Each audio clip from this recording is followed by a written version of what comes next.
Entrevista con el señor presidente constitucional de la República, don Alejandro Yamatei. Carmina, buenas noches. Buenas noches, Mariano, ¿cómo está? Bien, y entramos de una vez en materia. Señor presidente, buenas noches, ya está usted acá. Gracias por atender la invitación. Mucho gusto.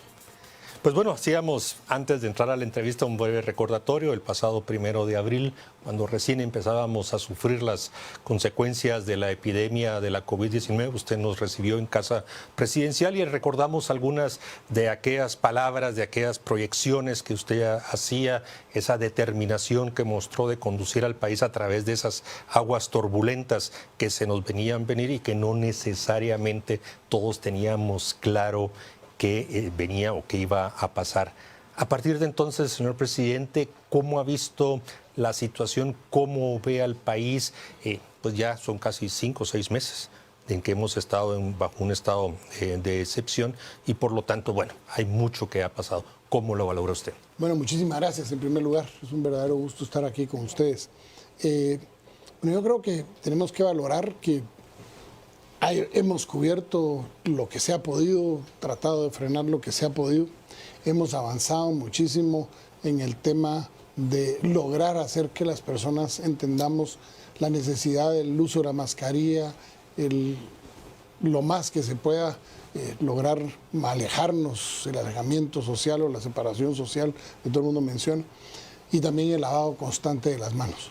Hemos logrado que hayan, por ejemplo, la reapertura económica. Y a este momento, ya 2 quincenas de haberse efectuado, no vemos un incremento de casos exagerado en el departamento de Guatemala, sino que al contrario, vemos un declive en cuanto a los casos positivos se refiere.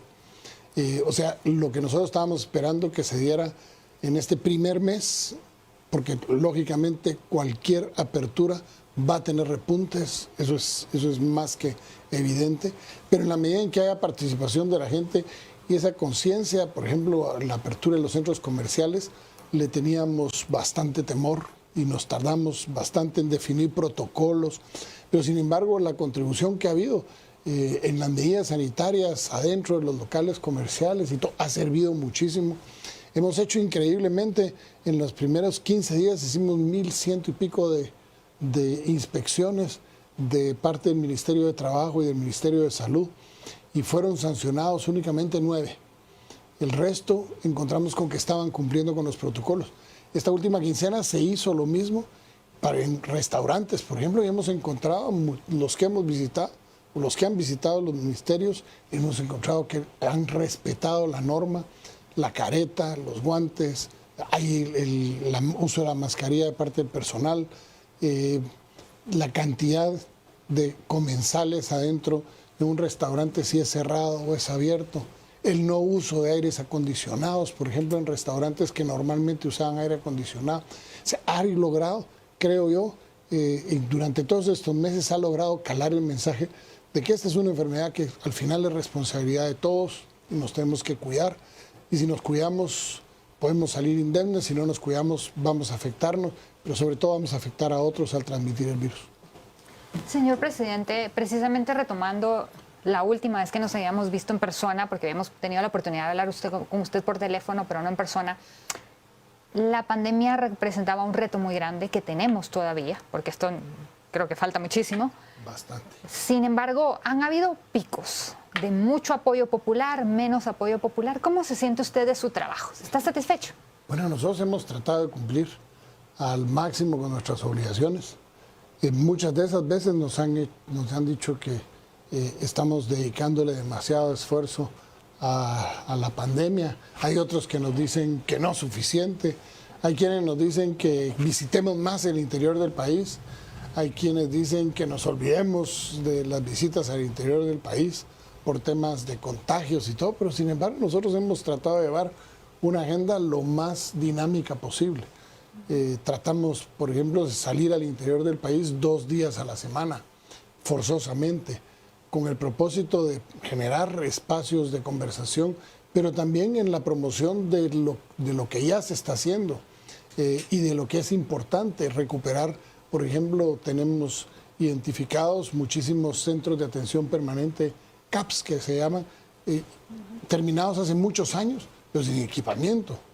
hemos identificado más de 40, 17 de los cuales estamos principiando a equipar, ya fuimos a los 2 primeros, para poder principiar a generar, porque hay mucha infraestructura que ha estado olvidada, mucha con problema legal, hemos tenido que entrar a resolver problemas legales, como por ejemplo el Hospital de San Pedro Necta, que nos llevó 4 meses y medio de estar en estira y encoge, que el Ministerio Público, la Contraloría de Cuentas, permitieran la separación de un proceso legal para poder finalizar con una obra que tiene 12 años de haber sido iniciada y que está abandonada, y un hospital que puede servirle a 16 de los 33 municipios de Huehuetenango. O sea, es un hospital que va a ser muy importante, y al fin lo logramos.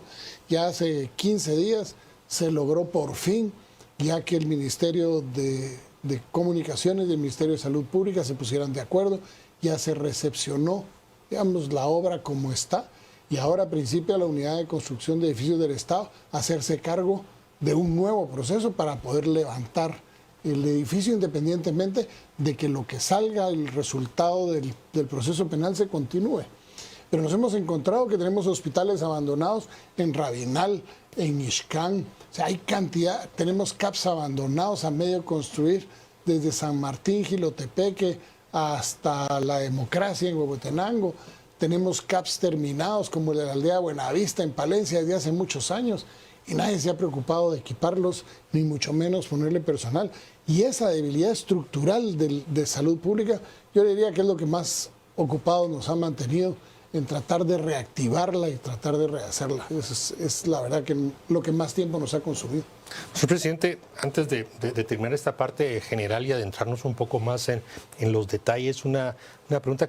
¿Cuál es su opinión o su percepción de la respuesta de la sociedad guatemalteca ante una etapa muy dura? Hemos pasado confinamientos muy severos, varios días, mantenemos, ya lo decíamos, estado de calamidad, distanciamiento físico, en fin, pero su percepción sobre las personas, las familias, ¿cómo la ve usted respondiendo ante este reto? Porque usted lo dijo claramente, si no nos cuidamos nosotros, si no somos responsables, nosotros afectamos al vecino, a la familia, etcétera. Yo creo que hemos tenido, son momentos cambiantes.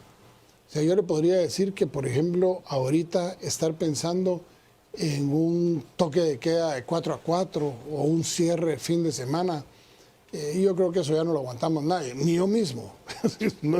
No fue por molestar, era realmente necesario para poder llegar a este momento, un momento que había que planificar.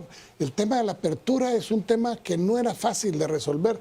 Había que levantar protocolos para todo, que para la industria, que para el comercio, y dentro de la industria ligera, la industria liviana, dentro del comercio, los comercios de distintos tipos que requieren distintas cosas. O sea, había que generar toda una serie de protocolos que jamás en la vida se habían pensado que se iban a tener que poner. Y eso nos lleva tiempo. Y no podíamos aperturar antes sin tener todos los protocolos. Pongamos el caso del aeropuerto. Caso que estamos, digamos... hemos escuchado. No, pero fíjense que interesante, porque nos ponemos a ver cuál es lo que nos están exigiendo las organizaciones encargadas del tráfico aéreo. Han puesto exigencias en cuanto a los protocolos de distanciamiento social, mamparas para que la gente en migración no esté en contacto, igual en las líneas aéreas, y todo lo principiamos a llenar. Pero nos encontramos con que nosotros teníamos que hacer y marcar diferencia, porque al final necesitamos marcar diferencias, y entonces en este momento estamos ya determinados a abrir el aeropuerto, pero antes estamos construyendo o habilitando, mejor dicho, adentro del aeropuerto, un área para un centro de salud. Centro de salud que va a tener equipo de laboratorio, porque si hay alguna persona que venga sospechosa de tener la enfermedad, de una vez le vamos a hacer ahí mismo la prueba por medio de CPR, para hacer una prueba realmente positiva, pues muy efectiva en cuanto a la positividad, y si es así, poderlo evacuar a un lugar en donde podamos tenerlo en confinamiento, que puede ser a un hospital o a un albergue, y ese centro de salud va a atender al aeropuerto y al Ramiro de León Carpio, en donde están los retornados. O sea, de hecho, nos estamos adelantando a cosas mucho más allá de las exigencias. ¿Qué nos permite eso? En 15 días más o menos tener terminados todos los protocolos en el aeropuerto, tener instituido el centro de salud y una semana después, que es lo que tenemos que avisarle a las líneas aéreas, entre 2 y 3 semanas antes, que vamos a aperturar el aeropuerto. Pero, por ejemplo, llegar a este momento ha implicado una inversión adentro del aeropuerto, un reacondicionamiento de las instalaciones, traer cámaras de control de temperatura. O sea, ha implicado una serie de acciones que no se podría hacer de la noche a la mañana. Claro, o sea, en pocas palabras, podríamos estar pensando que alrededor del 15 de septiembre pudiera darse una apertura nuevamente del tráfico aéreo comercial y de pasajeros. Si Dios nos lo permite, más o menos alrededor de esa fecha, podría ser una fecha tentativa. Estaríamos más o menos en el promedio de la apertura de los países vecinos, El Salvador, Honduras, lo han anunciado para el 14, 12 de septiembre, o sea, estamos más o menos dentro del rango, pero vamos a salir con protocolos regionales y un poquito más para dar mayor certeza a los guatemaltecos de que quienes vengan, como por ejemplo hoy acaba de aterrizar un avión de Iberia con 195 guatemaltecos provenientes de Europa en un vuelo humanitario de rescate, y todos traen pruebas CPR con hisopado negativo. Y acaba de aterrizar ahorita. Es un requisito que están pidiendo las líneas, que antes de abordar uno presente la copia del y los países lo estamos pidiendo. Pues, señor presidente, ya que estamos hablando de transporte, hablemos del transporte. Es un tema complicado, sí. Se están dando muchos roces y muchas tensiones. A corto plazo, ¿qué soluciones han pensado? Bueno, mire, está escrito. Los protocolos ya están. Por ejemplo, ya arrancamos con Metrobús, digamos. Transmetro, perdón. Metrobús ya va a poder, Transurbano, perdón, ya va a poder principiar a arrancar. Solo tienen que llenar los protocolos, lo que nos garanticen los protocolos. Ya está marcado en alerta roja cuál es el máximo, en alerta anaranjada cuál es el máximo, eso ya está establecido. Se han hecho algunas consideraciones, por ejemplo, la manifestación del día de hoy, que querían venir a la capital de transportes de rutas cortas. Si el origen de la ruta es San Juan Zacatepeques, ellos tienen que presentar su solicitud en San Juan Zacatepeques y deben garantizar que van a respetar el protocolo establecido en San Juan Zacatepeques. Posteriormente a eso, tienen que dirigirse a la Dirección General de Transporte Exurbano para que le den el permiso de que no van a tener ningún problema en la circulación. O sea, ya hay un protocolo establecido. Lo que pasa es que tenemos que entender que tenemos que cumplir el protocolo para garantizarnos a todos que vamos a tener la menor cantidad de contagios posibles. Pero ya está, o sea, eso está definido.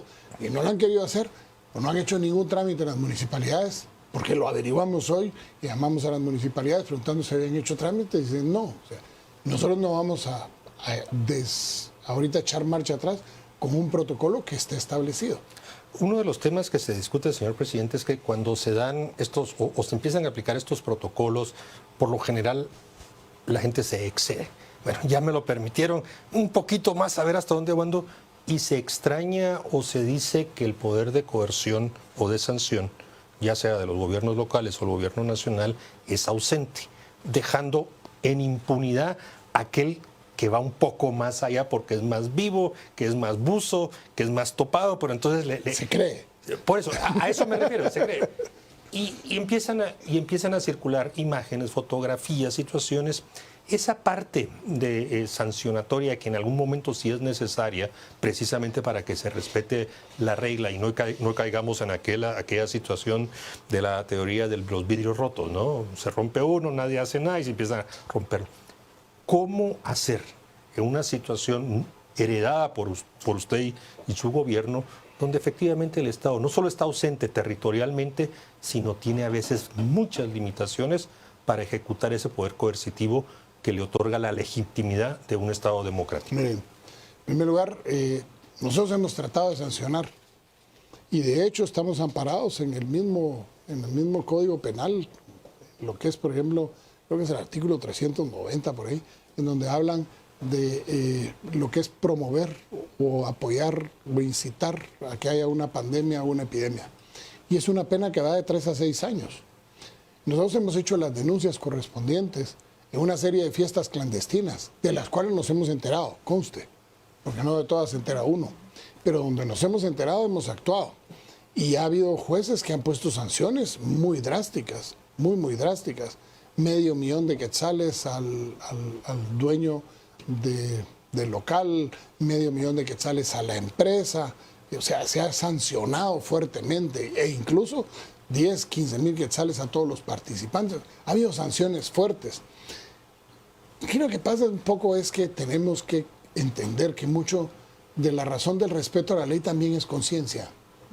O sea, tenemos que estar conscientes que tiene que haber un respeto a la ley, tiene que haber un temor a la ley. El temor no es miedo, el temor es respeto. O sea, uno teme a Dios, no porque le tenga miedo, sino porque tiene un respeto. Nosotros tenemos que hacer exactamente lo mismo igual con la ley. O sea, tenemos sanciones. Si uno dice, por ejemplo, ¿por qué a las 9 de la noche? Porque la pregunta ha sido, bueno, ¿y por qué los horarios han ido ampliándose y hemos llegado a las 9 de la noche? ¿Por qué no a las 11? ¿Por qué no a las 12? Porque lo que queremos es que haya comercio, pero que no haya, por ejemplo, la oportunidad de tener bares, de tener cantinas, de tener discotecas. Que entendemos nosotros que hay gente que vive eso, hay negocios que viven eso, pero ¿qué es lo que queremos? Queremos ese tipo de negocios en este momento que podrían hacer que una persona adentro contagie a cientos de personas, o queremos tener conciertos y cuestiones en lugares cerrados en donde puedan haber grandes posibilidades de contagios, o queremos tratar de tener la menor cantidad de contagios, porque esta enfermedad realmente es cara. O sea, es una enfermedad muy cara. Lo estamos tratando de integrar ahorita, por ejemplo, los costos por paciente de lo que ha significado esta enfermedad.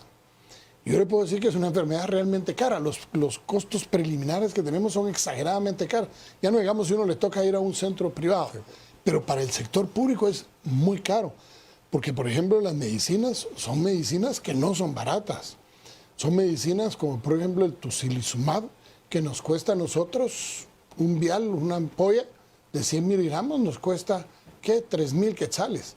Y se necesitan son de 200 miligramos, pero se necesitan entre 600 y 800 gramos por persona por dosis. O sea, no es tan fácil. Hay un dineral.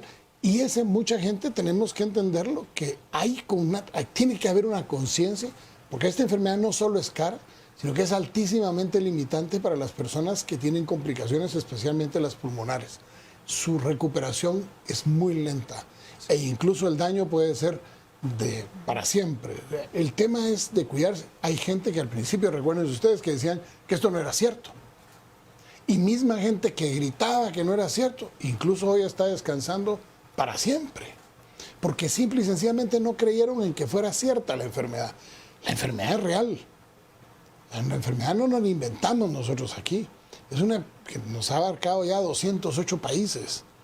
Una enfermedad de todo el mundo. Nadie estaba preparado, ni con protocolos, ni los mejores sistemas de salud del mundo se dieron abasto. Ni los europeos, ni los norteamericanos, ni el que fuera.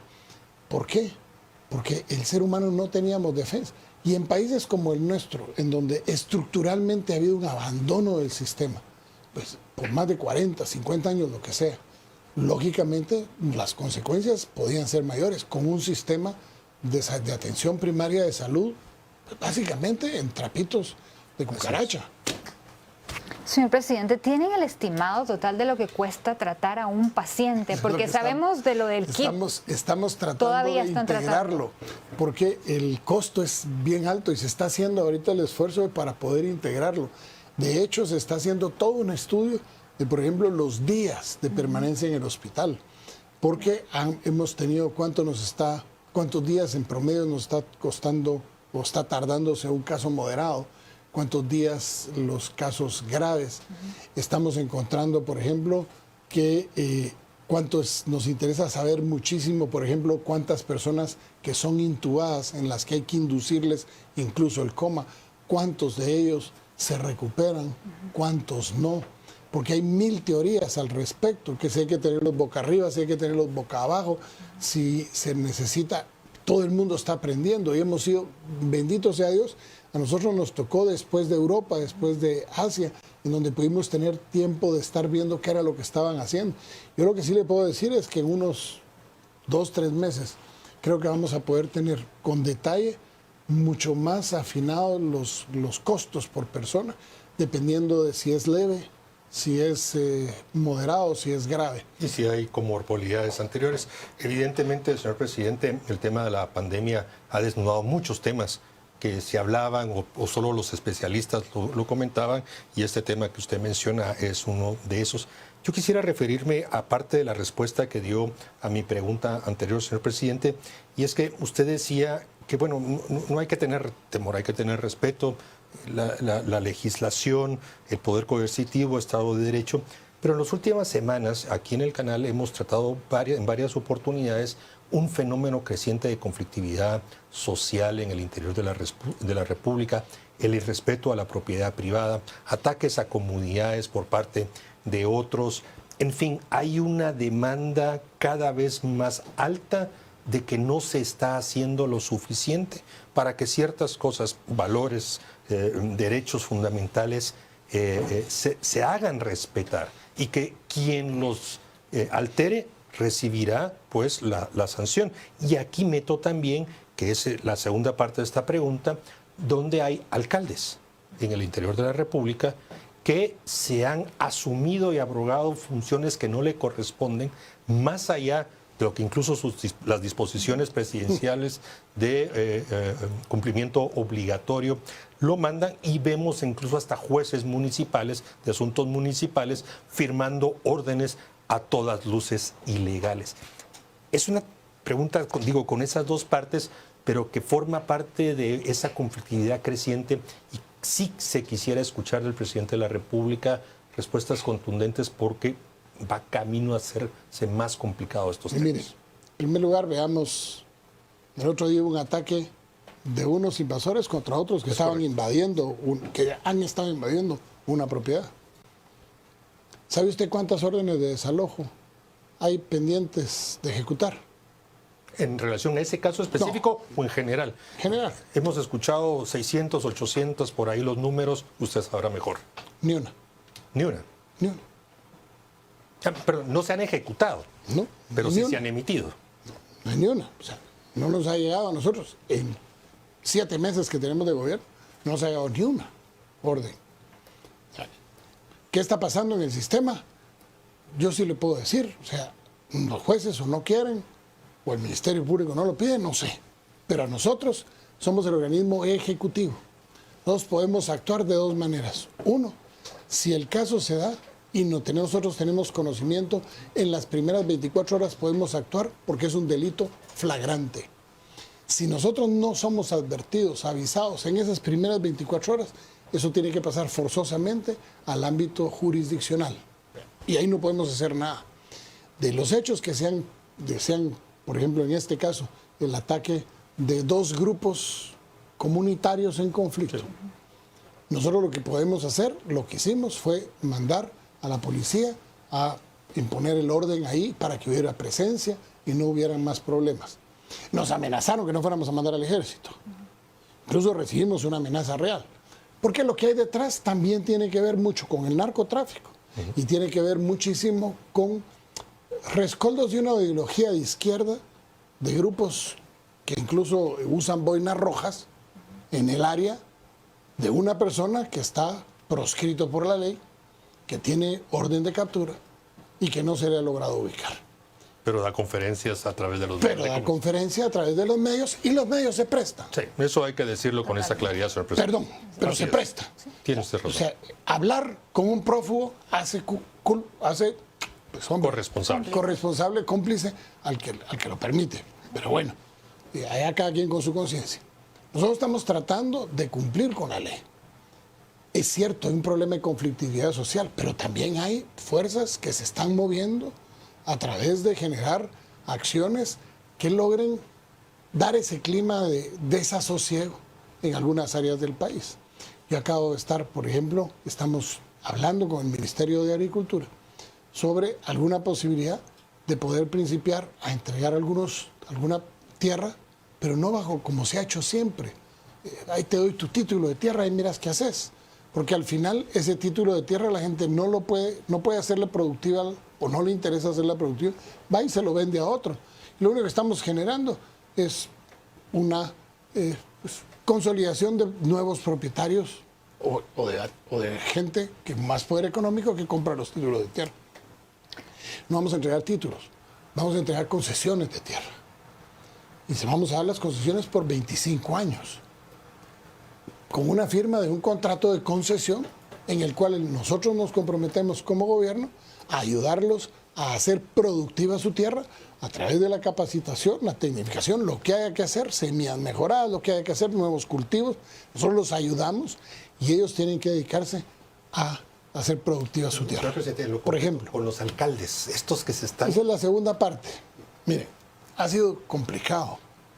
Hay una línea muy delgada entre lo que es la autonomía municipal y la ley de orden público. O sea, hay alcaldes que están o consideran que están por arriba de la ley de orden público y han hecho de las disposiciones presidenciales lo que ellos han querido. Nosotros hemos logrado resolver con muchos alcaldes de una manera dialogada el que echen marcha atrás, y hay otros alcaldes que no han querido echar marcha atrás, y le hemos pedido a las personas afectadas que pongan las denuncias correspondientes con los antejuicios correspondientes. Le puedo mencionar de un caso de hace 15 días en donde sacan un desplegado donde prohíben incluso que estén abiertas las tiendas de barrio, solo las permiten ciertas horas, en una disposición bastante sacada de la manga por un consejo municipal. Nosotros nos comunicamos con el gobernador y le pedimos que fuera a hablar al alcalde y que le dijera que le estábamos diciendo que eso que estaba cometiendo era una arbitrariedad, que le recomendábamos que para evitarse problemas, él y su consejo echaran marcha atrás y se circunscribieran a las disposiciones presidenciales. Efectivamente, echaron marcha atrás. Hemos tenido casos en donde los alcaldes no han querido intervenir con los abusos que han venido de los cocodes. Son otros 100 pesos.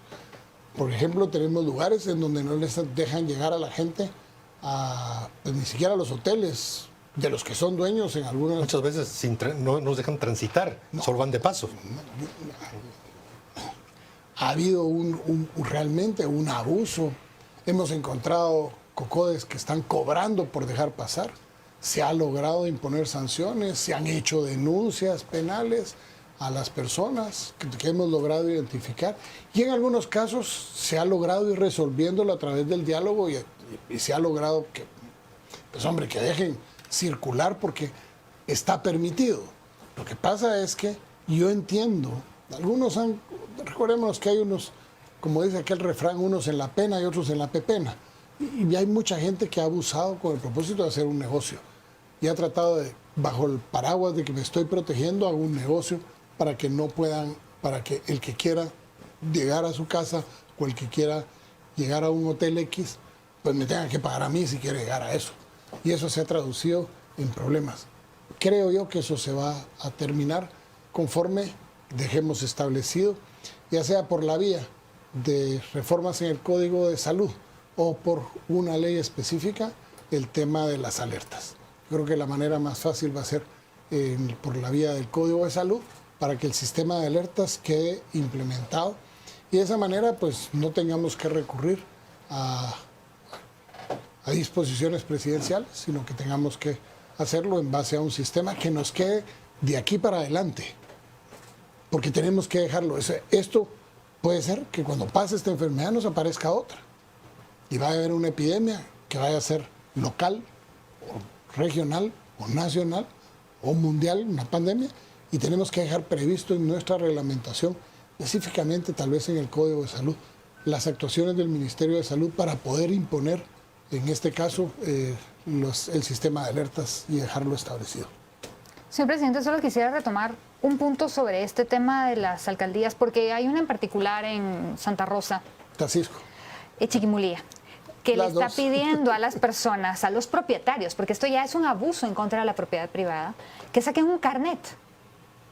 Literalmente, vayan a la municipalidad. ¿Cómo? Si yo ya tengo un título de propiedad, tengo que pedir un carnet para poder acercarme. Esto ya va como un paso más allá. Es una violación a la Constitución, el derecho a propiedad privada, señor presidente. Así es, pero ahí es en donde necesitamos que los afectados también presenten su denuncia.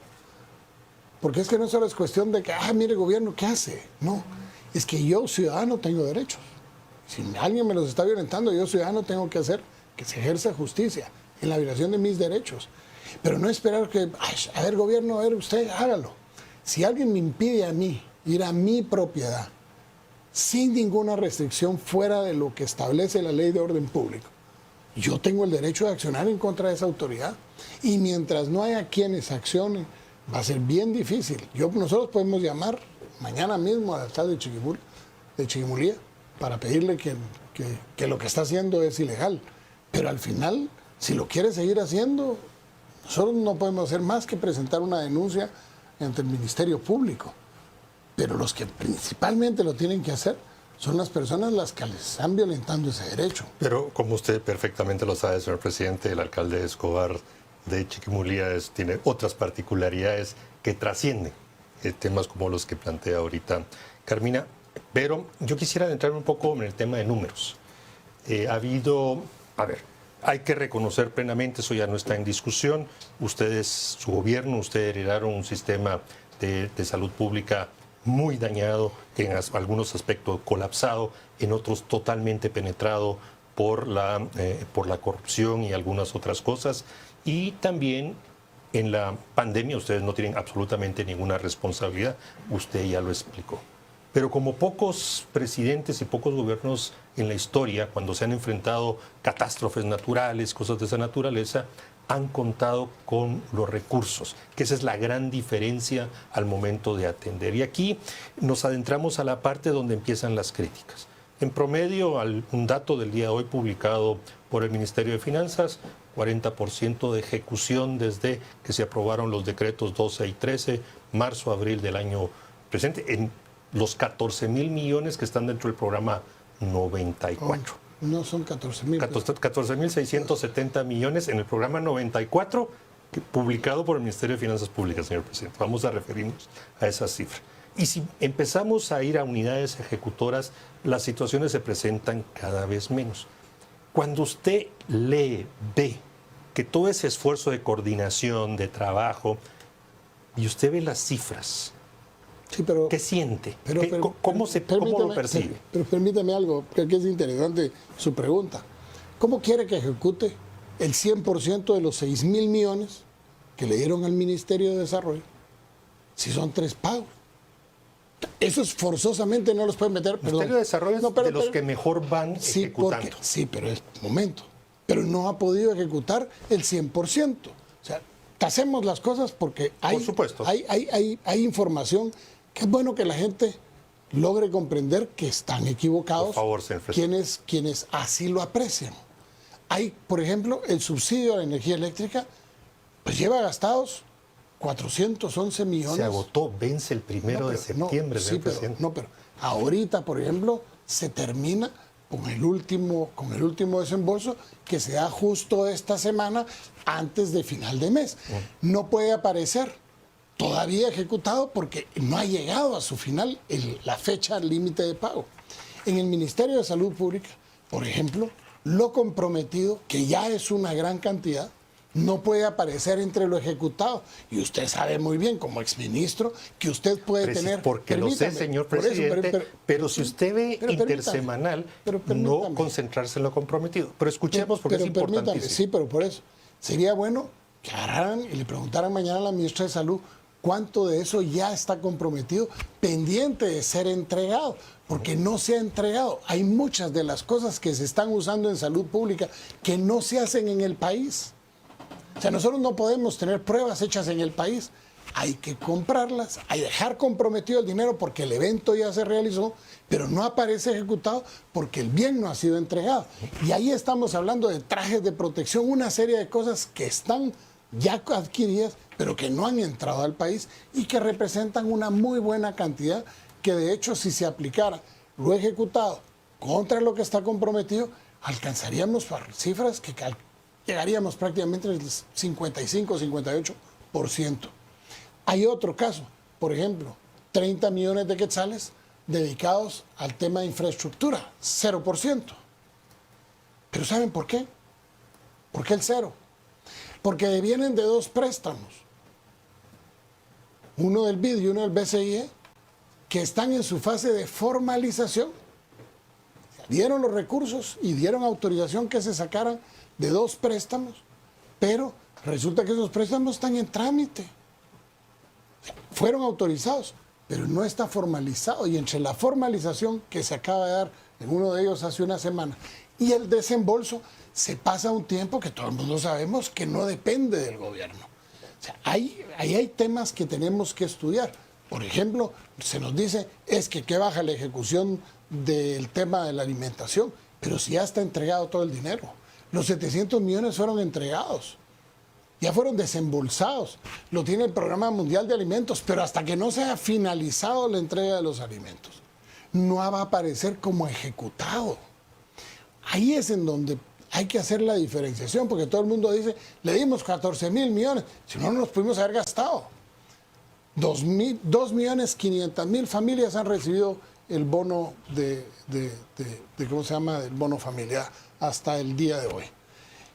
Y van a principiarse a ver un crecimiento entre 60 y 70.000 familias en los próximos días hasta llegar a los 5 millones y pico. Pero en ese momento vamos a ver cómo crece. Antes los 6.000 millones aparecen como una cifra y aparece una cifra de 2.500 millones gastado. Pero el resto prácticamente está comprometido. Ya se sabe quién le va a llegar, se le sabe que le van a llegar 3 pagos. O sea, pero hay que esperar a que pase el tiempo. No podemos nosotros inventarnos y decir, ok, ya tenemos la base de datos, entonces démoslo por ejecutado. No es así. Pues yo sí creo que ha habido una manipulación con una tendencia bastante peligrosa de generar algunas condiciones para que algunas personas tengan su chance de salir a ponerse ahí junto con las palomas en el parque a protestar. Pero esos son los problemas. Uno es la realidad y otro es la manipulación. Hay créditos que no se pueden. El crédito, los 50 millones al adulto mayor, eso se tienen que ir ejecutando mes a mes. No se puede ejecutar de la noche a la mañana. Ojo con eso. Lo que se podía ejecutar en forma inmediata ya se ejecutó. Pero hay cosas que llevan su trabajo. Por eso le digo, hay que hacer el análisis bien, porque es muy riesgoso decir, ahí están los 14.000, no sé cuántos millones, y a saber qué hicieron con ellos. Hay unos que dicen que nos dieron 38.000 millones. No sé dónde sacan manejamos la cifra oficial que está publicada. En ese tema muy concreto, el Ministerio de Gobernación tiene asignado 80 millones. No tiene 0 comprometido y 0 ejecutado. ¿A qué se debe eso? O en el caso del Ministerio de Trabajo, tiene los 50 millones para adulto mayor, pero desde hace 2 meses mantiene entre ejecutado y comprometido 953 de ejecución. No se han hecho desembolsos según la misma información. Sí, hay más adultos mayores inscritos, pero ahí también hay un problema. Y es un problema de cantidad de personas, porque se está pidiendo que pase el Congreso de la República del 1% que actualmente considera para gastos administrativos a un 3%, porque simple y sencillamente, por ejemplo, la cantidad de trabajadoras sociales que hay para poder ir a garantizar que efectivamente esa persona tiene derecho a la asistencia al adulto mayor, pues se encuentra con que hay 4 o 5 personas para todo el país. O sea, eso no alcanza. Y lo que le estamos pidiendo es una reforma al Congreso de la República para pasar del 1 al 3, ojalá eran el 5, para tener mayor capacidad. Pero, por ejemplo, los expedientes se han recibido y se están procesando. Y hay, no sé, 3, 4, 5 mil expedientes que están en proceso, que van a ser muy probablemente en los próximos meses desembolsados. Pero ahí vamos otra vez.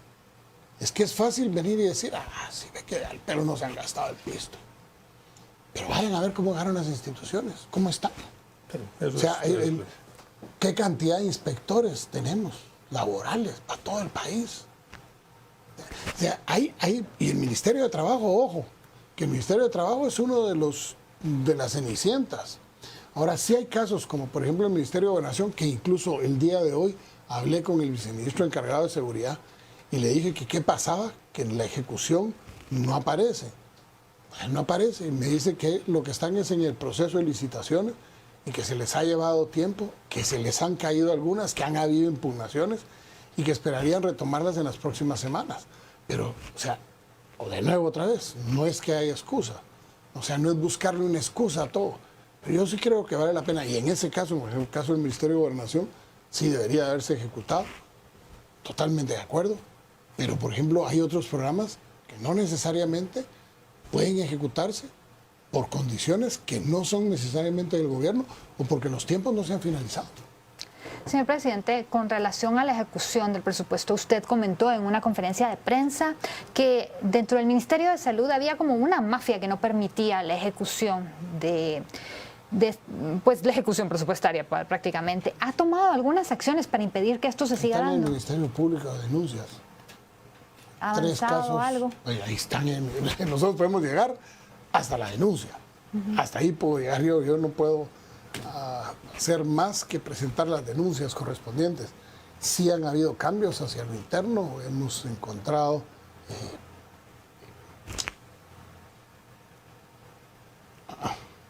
cosas que uno a veces se tiene que morder la lengua porque no hay ganas de Pero contarla. convendría, porque precisamente Pero porque es es importante para... No, pero es que lo que pasa es que puede entorpecer uno las denuncias que ha presentado. Claro, le puedo preguntar por qué razón en la UGL no hacen nada. En la Unidad de Gestión de Logística del Ministerio de Salud, fuente principal de mucha de la corrupción que usted ha denunciado. Sí, habría que preguntárselo a la ministra del ramo, porque también el que yo esté pendiente hasta el último, yo le puedo decir, por ejemplo, que tenemos problemas por ejemplo, el Hospital de San Pedro Néctar.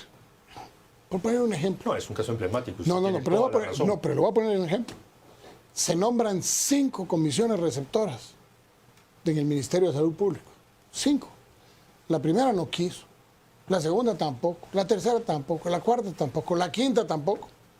Y nosotros cruzados de brazos esperando a que 3 nos hicieran el gran favor de ir a recepcionar una obra que ya no está, o sea, ya no está en proceso judicial para el Ministerio de Salud. Porque simple y sencillamente no quisieron. ¿Qué tuvimos que hacer? Hacer un convenio interministerial para que fuera otro el que lo recibiera.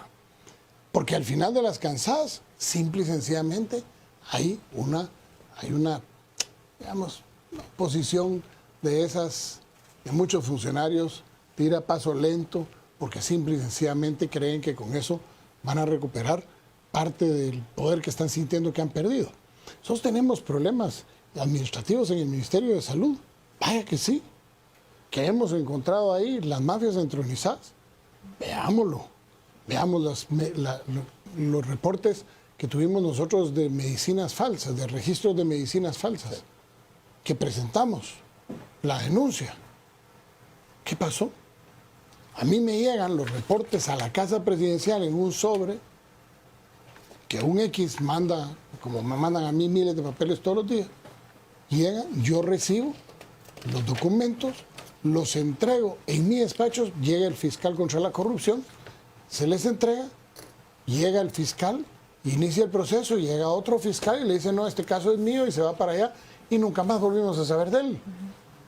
Pero ¿qué pasó con todos los registros falsos que nosotros presentamos?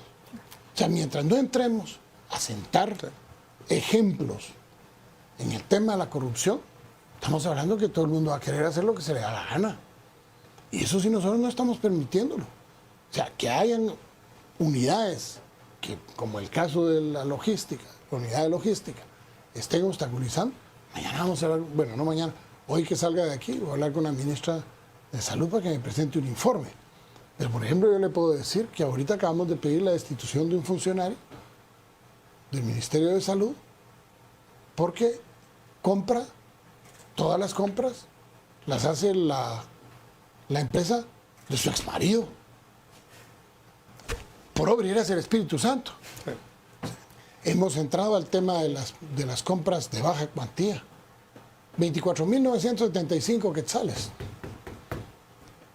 Hemos hecho la denuncia en la Contraloría porque es obvio que hay un fraccionamiento en las compras. Pero no es con el ánimo de evadir el concurso, que porque los tiempos y todo, no. Es con el ánimo de poder, porque cuando uno mira los precios, están exageradamente inflados. Sí. Señor presidente, bueno, el tema de salud creo que es complicado y podríamos seguir hablando, pero se nos está cortando el tiempo. Así que quisiera hablar de un tema que a la mayoría de personas está preocupando: cómo incentivar la inversión para generar empleo, pero que esto no conlleve un aumento en el presupuesto y un aumento en el gasto público.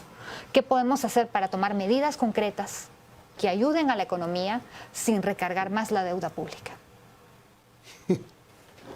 Si usted tiene la respuesta, me la dice. Porque, por ejemplo, la inversión que hay que hacer para que Guatemala pueda tener más inversión, la inversión que tenemos que hacer en todo el desarrollo de todo lo que es la red, la promoción de proyectos de infraestructura estratégica del país, no se pueden obviar. O sea, nosotros no podemos obviar que hemos perdido la competitividad en el puerto Santo Tomás de Castilla. No podemos obviar.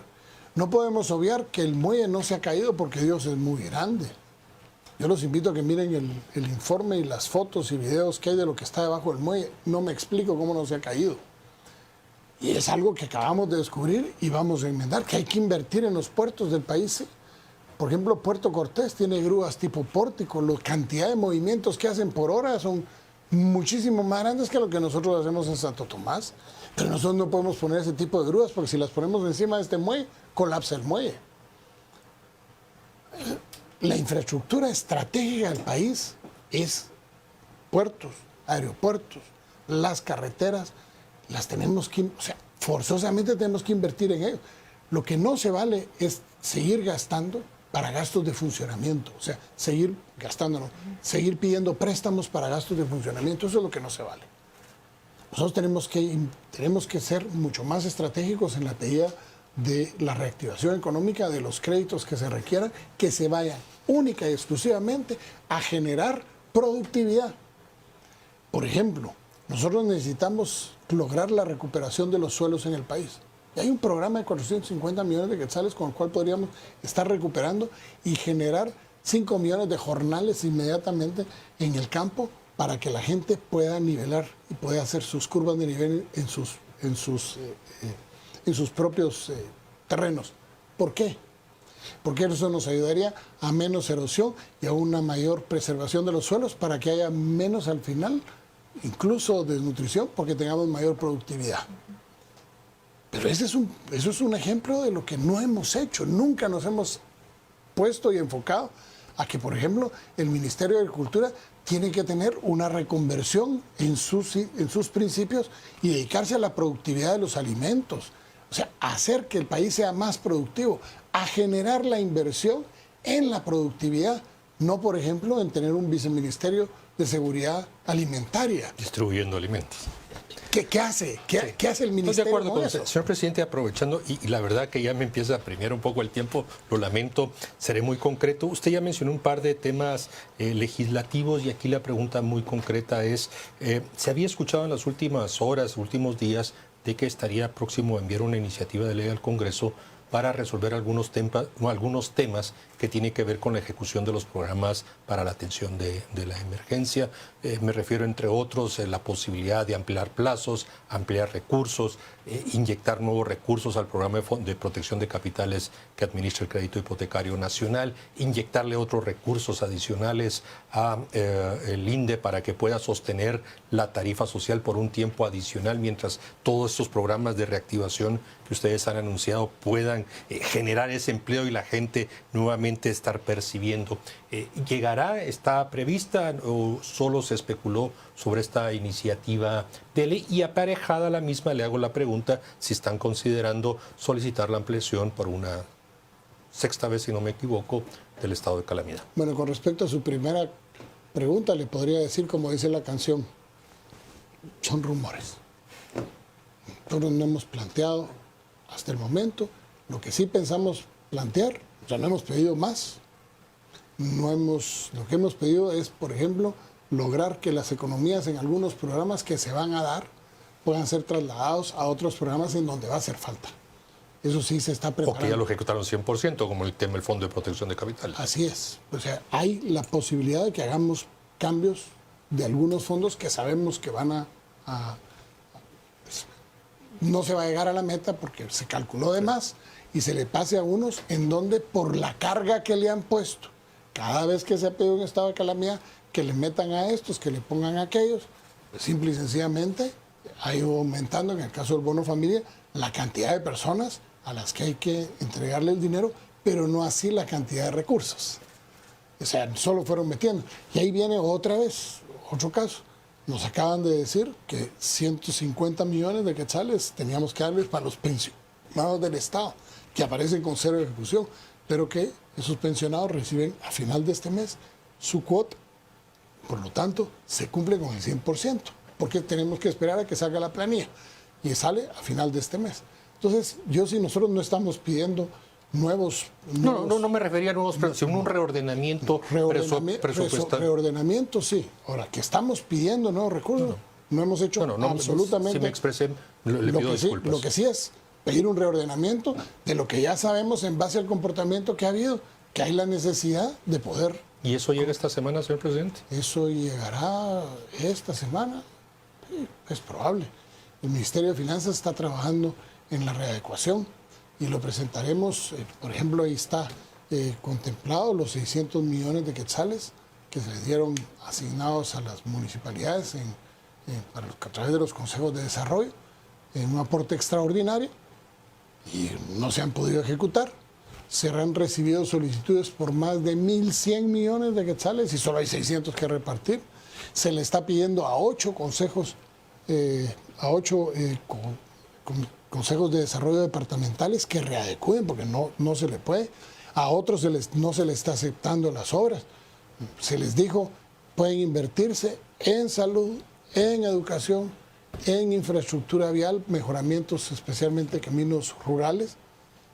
Y hay quienes piden que para el mercado, que para la cancha de fútbol, que para todo. Y esos se están sacando porque simple y sencillamente no van acorde a lo que fueron definidas como las prioridades.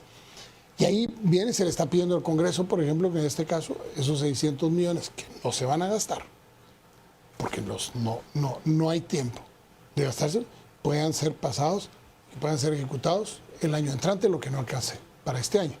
Eso sí se está planteando y se le está planteando al Congreso de la República dentro de las reformas que se van a plantear esta semana.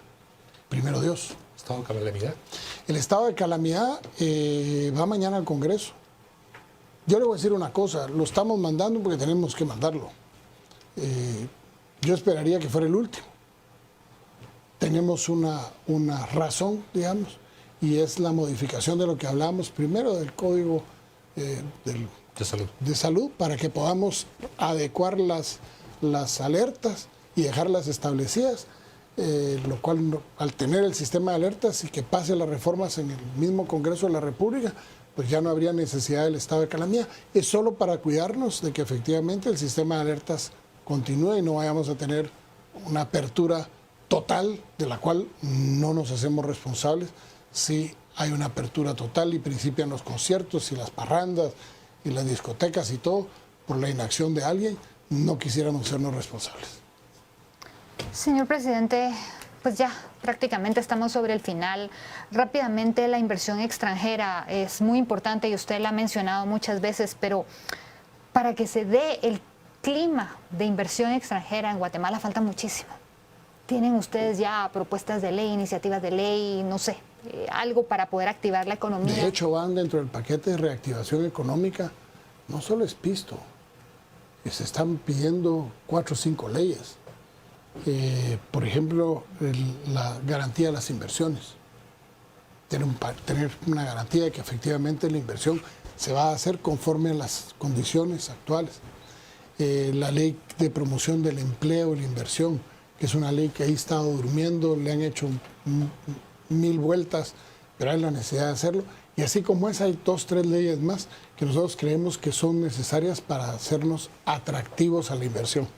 No vamos a ser totalmente atractivos a la inversión mientras no tengamos, por ejemplo, la posibilidad de tener un reglamento al 169, por ejemplo, que nosotros lo hemos pedido. Pedimos autorización a la Corte de Constitucionalidad de emitir un reglamento provisional y nos contestaron, pues no, todavía no sabemos qué. Porque ni sí. No han contestado todavía. No, sí nos contestaron, pero no entendemos qué. Por un lado nos dicen que no, en unos considerados, en otros nos dicen que sí. Hasta el momento no entendemos qué fue lo que nos contestaron. Lo que entendemos es que no quieren, sino que insisten que sea el Congreso de la República el que haga el reglamento al 169. Algo que es necesario para que podamos cumplir y no ser tratados mal a nivel internacional y que nos fije las posiciones para que podamos saber que a través de las consultas se pueda llenar ese requisito y que le dé certeza al inversionista. Señor presidente, en ese sentido, la posición suya y su gobierno frente al contrato APP de Escuintla al puerto Quetzal, que está pues pendiente de una aprobación del Congreso. No está pendiente de una aprobación del Congreso, está pendiente de una aclaración y ampliación por parte de la Corte de Constitucionalidad. Que ya llegó al Congreso, señor presidente. Sí, pero el Congreso pidió una aclaración y ampliación. La Corte de Constitucionalidad ordenó 15 días que lo tomara la decisión del Congreso.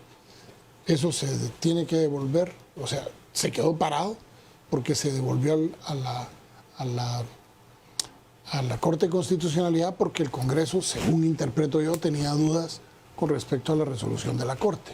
Pero la posición política en esos elementos fundamentales Por ejemplo, para la certeza jurídica. Nosotros creemos, yo soy de los que creo que nosotros tenemos que construir imagen a nivel internacional como un país que promueva la inversión que no tenemos los guatemaltecos.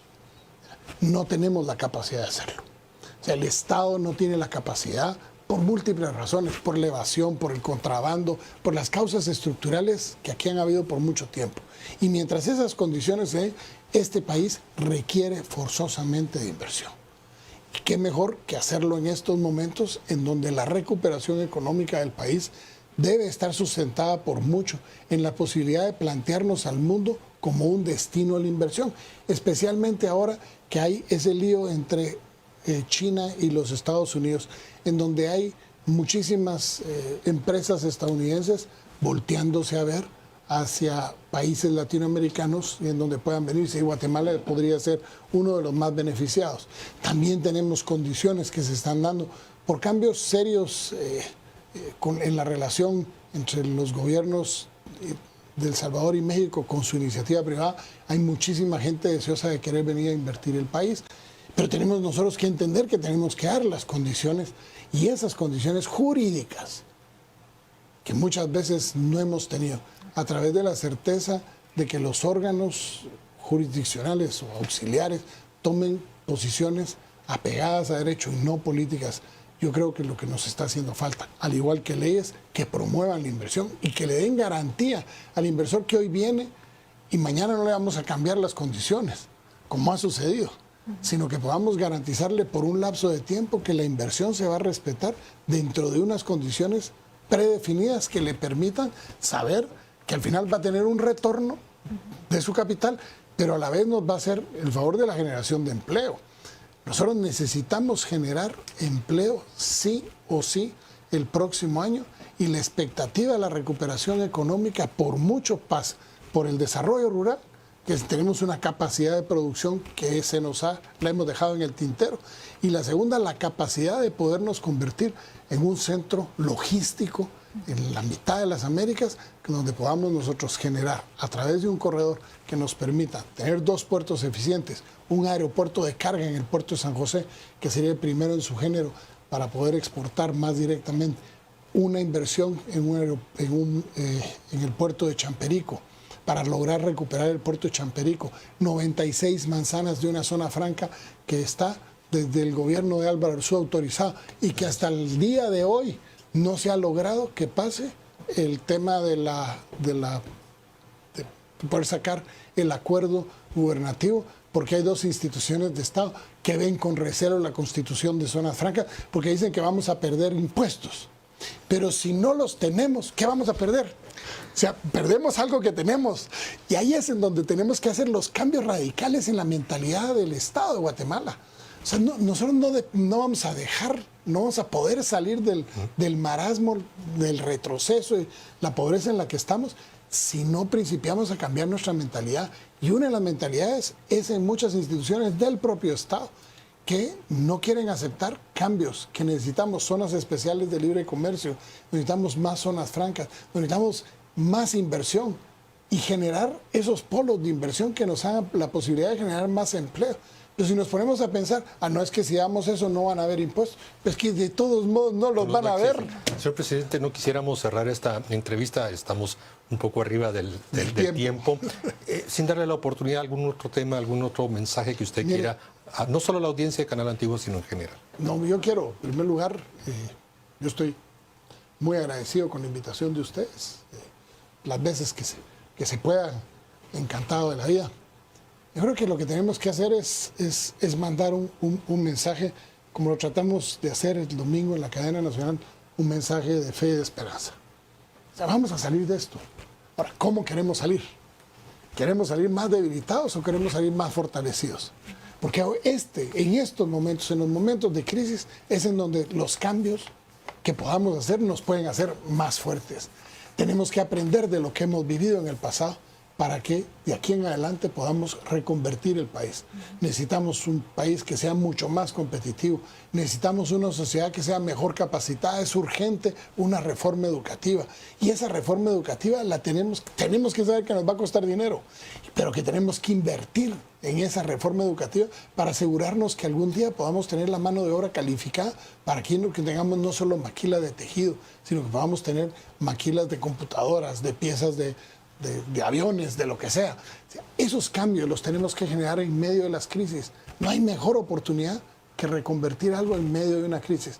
Gracias a Dios, los guatemaltecos somos creativos. Lo hemos visto en esta crisis, cómo la gente ha reinventado sus negocios, cómo ha visto la forma, algunos de jugar la vuelta a las disposiciones, otros en buen sentido han reconvertido sus cosas, pero esa creatividad la tenemos que utilizar para hacer de Guatemala ese gran país que todos queremos, pero sobre todo la construcción de una Guatemala diferente pasa porque los guatemaltecos nos pongamos de acuerdo en qué Guatemala queremos.